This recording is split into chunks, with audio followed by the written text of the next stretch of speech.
Shout out Sniper T on the beat. Tamara to the break of dawn is on the rise, with life on the forefront of the mind. So line for line, you can ride this brain train and you can change your station without even touching the dial. So relax, stay a little bit, but listen for a while. And whether you're bumping this in the whip or in a business fit, it's a meeting you won't want to miss. A meeting for a meal to feed the soul with words for the mind. So sit back, enjoy the ride. Time to take off, it's time to fly. Cause Tamara till the break of dawn is on the rise. Hey, y'all. It's me, Tamara. Yes. Thank you so much for tuning in and welcome to the show. For all my new listeners, new episodes drop every Thursday. I usually talk about my life, my interests, and the ways I'm trying to grow. So come on back through, you feel me? And for all my day 1, 8, 93, 157, 200, right? Whatever week you came in and you were like, you know what? Yes, I'm here for this. Thank you. I appreciate so much. Especially those of y'all that are like tuning in right now when I'm not even promoting my episodes. Like, and if you weren't aware, I have been on a social media fast. I have a few more days left. And it has been a time to be alive, not because the social media fast, but in a sense, yes, because I see how much social media allowed me to distract myself. Mind you, I am a pretty reflective person. I am pretty self-aware. I am someone who is very much about being mentally healthy, emotionally healthy, spiritually healthy, physically healthy. All the things that I encourage y'all to do, I'm actively pursuing, right? But let me tell you, I realize how much social media actually is a distraction because now that I don't have it, the thought life be thoughtin', or that sounds crazy. But yeah, it has been interesting. And what's really interesting is um it's like it's a new season. I've alluded to that. I'll talk more about it, maybe next week. But because I want to focus on what I want to focus on, you feel me? But this new season of life has really required a new level of vulnerability from me, right?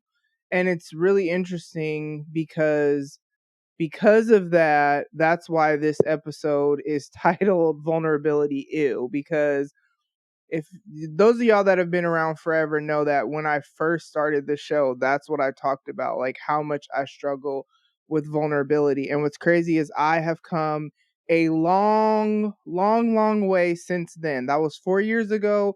If I had not grown, that would be crazy, actually. You know what I mean? If I was the same person that I was 4 years ago, that would actually be really sad.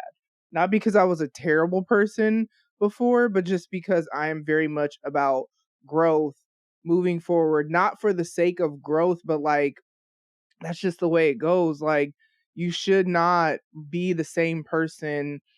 Like you should be growing, you should be maturing, you should be evolving, whatever word you want to put in there, right? Excuse me. And so with that, as I'm at this place where there's like this new vulnerability that is being required of me, hashtag bars, you feel me? Nah, but man, it has been it has been interesting, and it has really triggered so many wounds. I realize, right? I've talked about situationships on here and stuff like that. And the situationships that I've had are why I have, like, don't get me wrong, I do desire to remarry. I desire to share my life with somebody, all the things, right? But I realize recently part of why I struggle like being vulnerable with people is I was paying attention to a pattern that I realized it's not happening now, but like a pattern from before is that because I'm someone that, I care deeply about people and what they go through, and I'll be there for people or whatever. I'm a giver, as they say. And you see a lot of stuff on social media that's like, be careful when you're a giver because the takers are going to take, right? And so I think about all of the people that, like, when we crossed paths, all the situationships I had, it's like we were both going through whatever, and we were going through things, and I was supporting them, and I won't say they weren't supporting me in some way or shape or form or whatever. And so for the sake of the way I'm going to explain it, because I know this isn't the technical definition of a trauma bond, but one way I like to describe a trauma bond is when you form a bond with someone based on shared trauma. So I can think of people that I connected with, like, because we were both grieving, or, just stuff like that. So that's not the technical definition of a trauma bond, but I use that phrase. I've kind of like repurposed it sometimes when I explain just why it's like tricky when you build a bond with someone when you're going through it, because what I've realized, at least in my situations, has been, and then when you go to, excuse me, and then when you get to the other side of that, it's been, as I think back, I even think about when my bio dad was battling cancer and he was really reaching out and really needed somebody to be there for him. And so I was hearing from him all the time. And it's, oh, I love you so much. And I'm so glad you're my daughter, blah, blah, blah, blah, blah. And that was about a year ago is when he became cancer free. Shout out to that.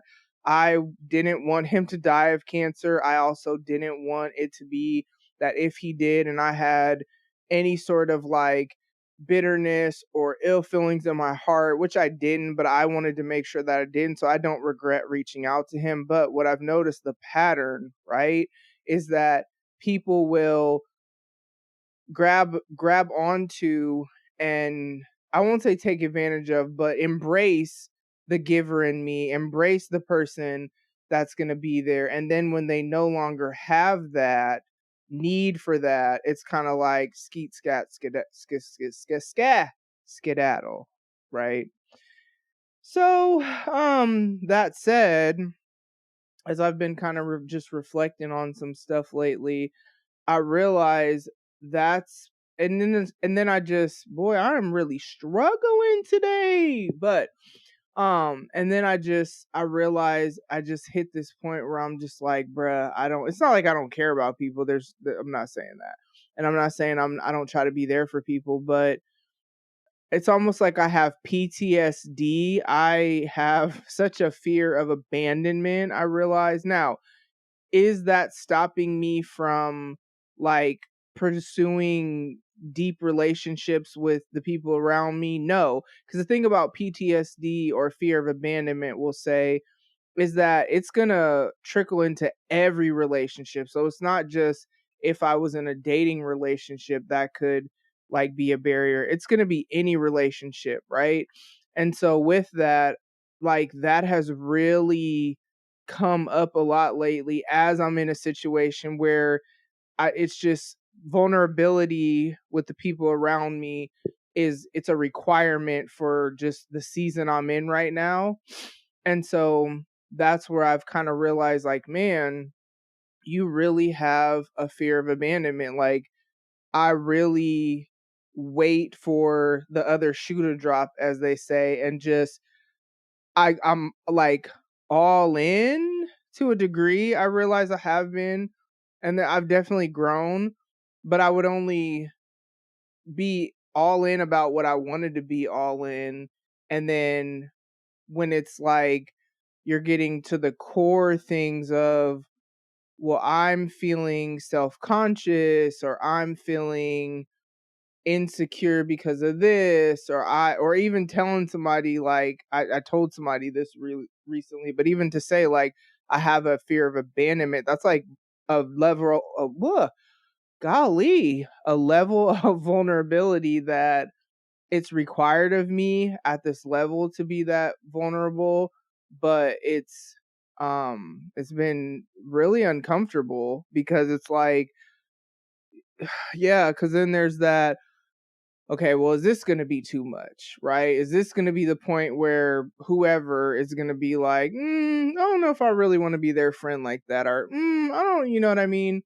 And so it's really interesting because I know we all have those struggles. That's honestly why I share my life with y'all, really, because it's like a lot of times we feel alone and we think we're the only one that's dealing with whatever. That's a lie. Or a lot of times we have this perception of somebody based on what they're doing, what they're whatever. Like I have such a strong personality and I do a lot of extroverted things, or I create content, or I, share encouraging posts on social media, or even like in my church's Slack channel, or like I lead a small group. I'm constantly, and then even with the creative team, I'm like pray a lot, whatever, whoop de woo. So people have this perception of you, and so that's why that was like even before all that, because all that wasn't a thing when I started the show.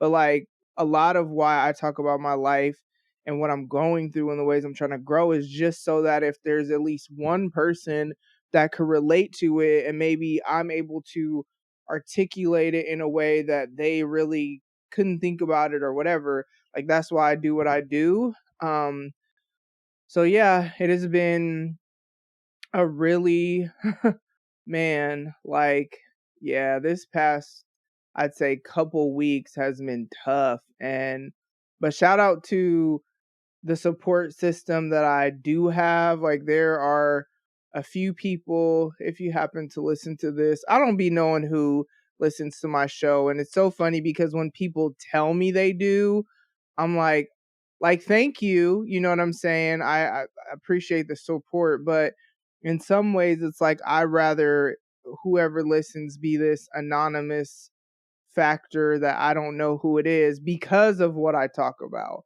But it's too late. If I didn't want it out there, I wouldn't put it out there. But it's just funny. But yeah, shout out to the people who have been my support people. Like, shout out to people who are like, and I won't even say, well, I'll say people because it could be pertaining to different things, but just like, man, if you can be a safe space for someone, and like if you can be someone that somebody can talk to, and like and tell you they're even like the other day I had a conversation with somebody and I was really frustrated about something, and I just went on this whole almost like this emotional rant, and that's not usually me.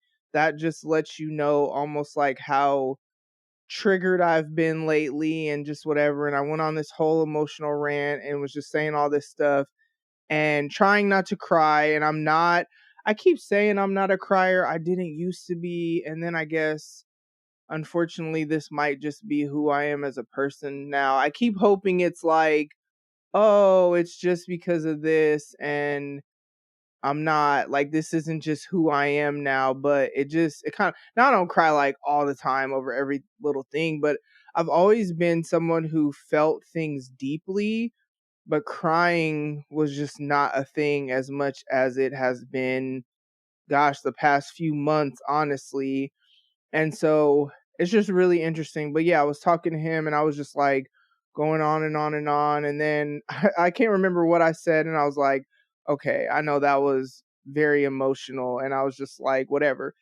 But man, shout out to him because he listened to all that and, validated my feelings. That's the important thing about being somebody's safe space. One of my biggest pet peeves, and it's like anything that's a pet peeve to me, it's usually related to you invalidating someone's feelings or just like stuff like that. Those are huge pet peeves to me because while you may not have meant to make them feel like that, like you can't tell somebody you don't feel that. You know what I mean? Like I was having a conversation with somebody and I said it's cold in here. And he was like, I disagree or something like that. And I was just like, okay, well, I'm cold. And then he just was like, it's not like he was trying to disagree on purpose, but it's just he wasn't cold, so he could disagree with a blanket statement like it's cold. But for me to say I'm cold, if he would have said no you're not, sir, how you going to tell me how I feel?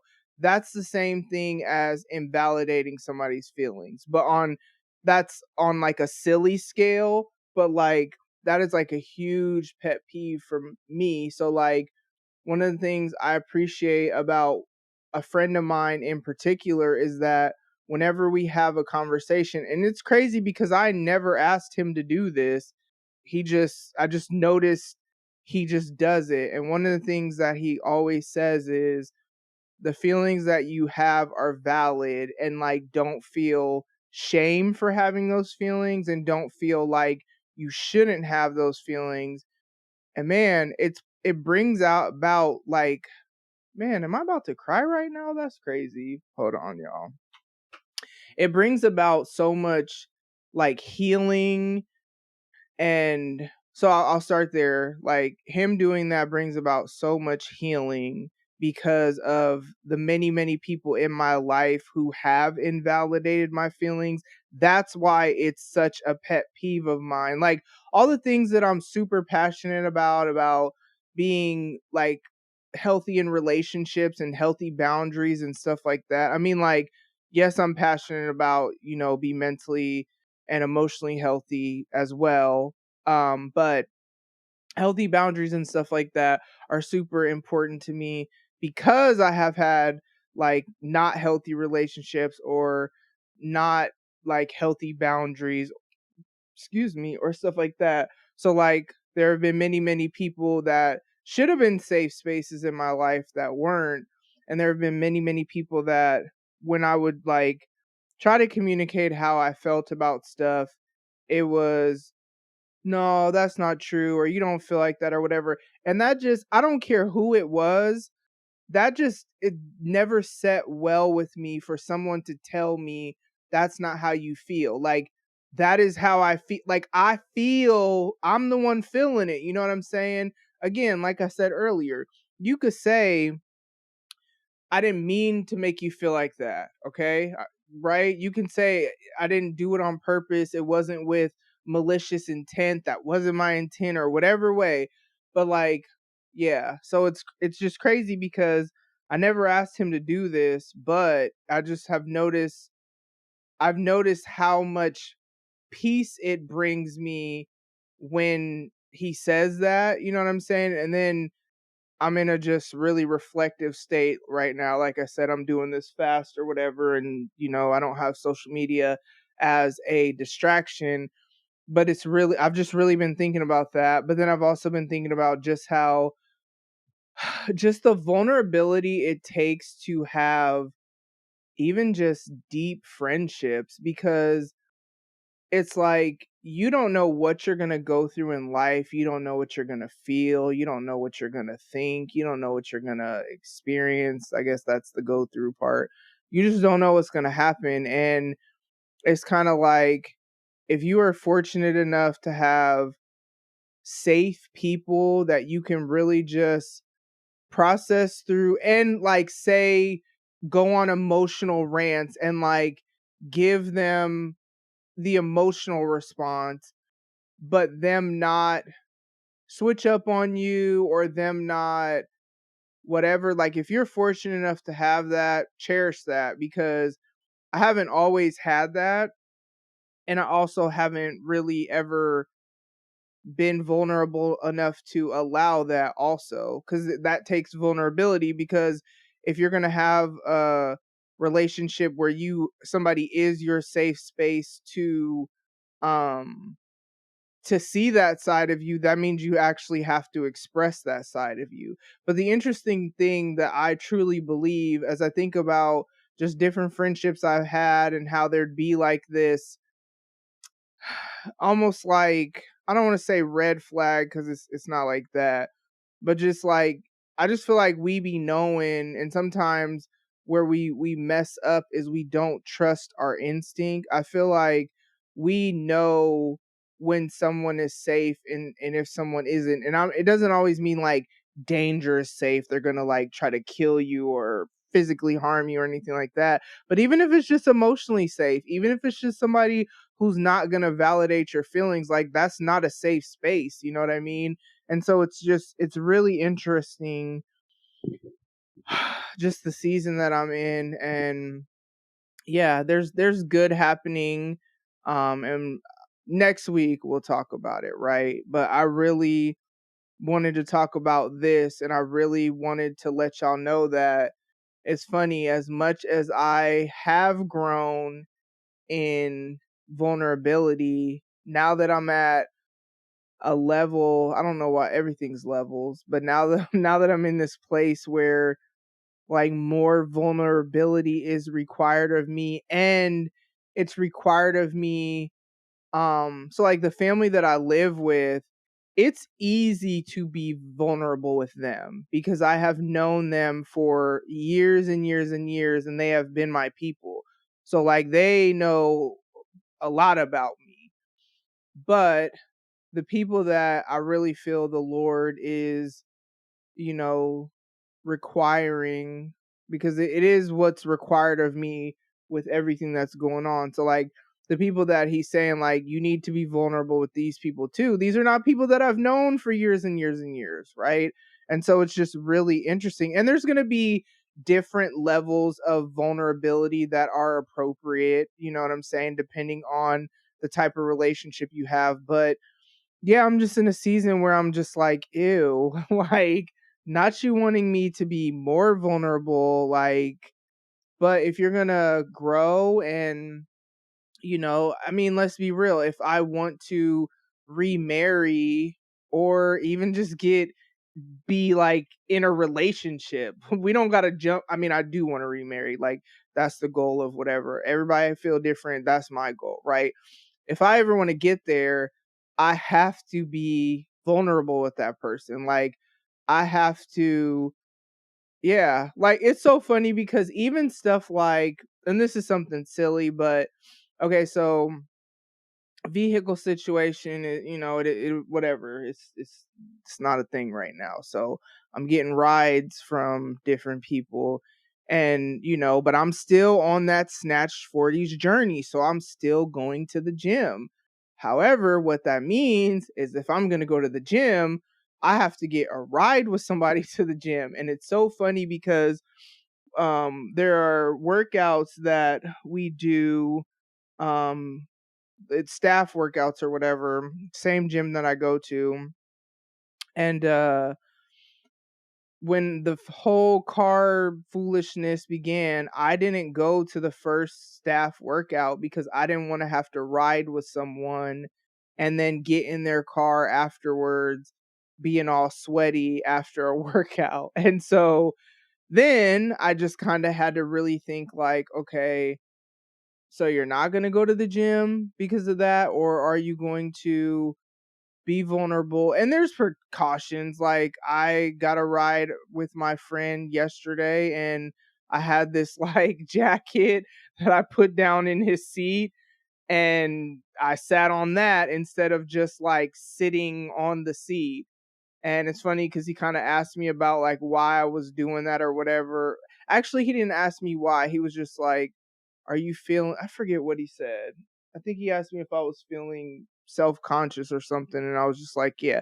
And even that, but this is a safe space, so like it's I can do that with him. But it's like even stuff like that, like wanting to work out, needing to get a ride with someone and having to like, yeah, you know what I'm saying? But it's even stuff like that where if you want deeper relationships in general, it's going to require more vulnerability.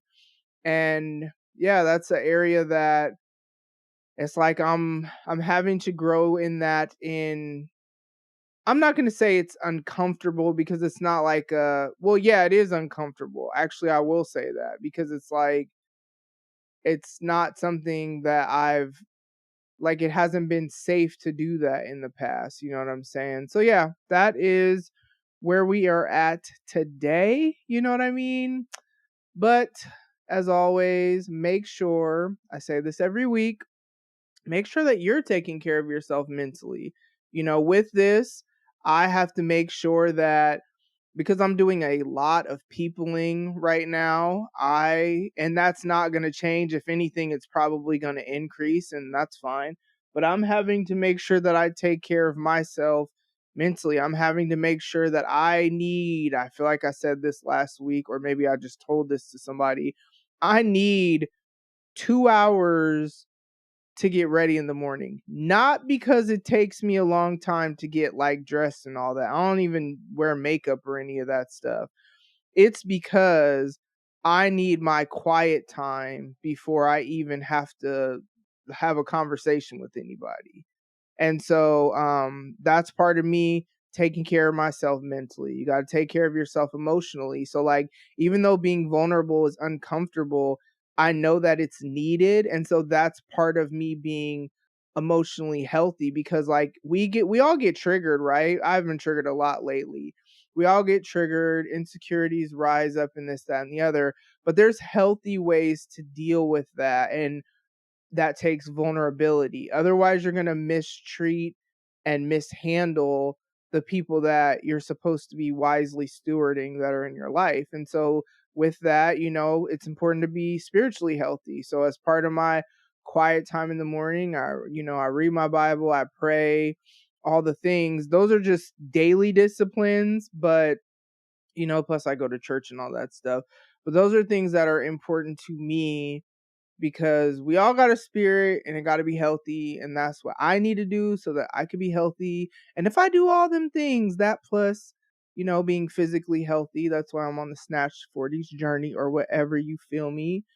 That's how I'm going to be healthy in relationships, which is important. Like, I have to take care of myself. Like, I can only be as good to other people as I am to myself. I can try to like be good to people, but if I'm not being good to myself, I'm not really offering my best self to people. You know what I mean? And so, yeah, those are all super important things. As always, thank you so much for tuning in. Thank you for listening, and I will talk to y'all soon. Bye. Ladies and gents, this concludes transmission. Tune in next time for a whole new edition. Another adventure and mission to share, be heard, and clarify the vision of this whole new world for